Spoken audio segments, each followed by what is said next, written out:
நான் பண்ணிருக்கிறது பார்த்தீங்கன்னா 7 எக்காலங்கள். எக்காலங்கள் எங்க இருக்குன்னு பார்த்தீங்கன்னா திருவிழியத்துல கடைசி உள்ளான திருவெளிப்பாட்டு இருக்கு.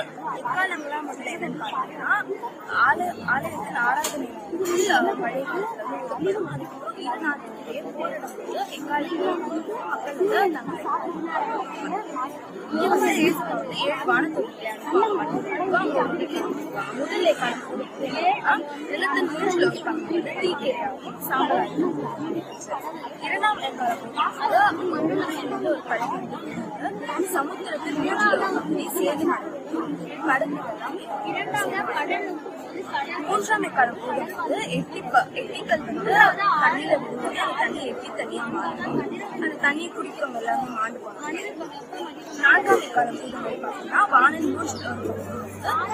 இருளடைந்து வெளிச்சமா பாவ செய்யும். ஐந்தாம் எக்காலம் போது பார்த்தீங்கன்னா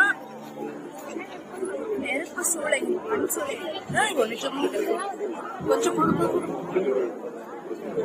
அது ஃபார்ம் ஆகி வந்து யாரெல்லாம் தலையில முத்திரை அவரெல்லாம் கொள்ளும். ஆறாம் எக்காலம் போது போர் இருப்பாங்க. அந்த போர் வந்து நிற்கவே நிற்க எல்லாம் போய் ஐதராபாத்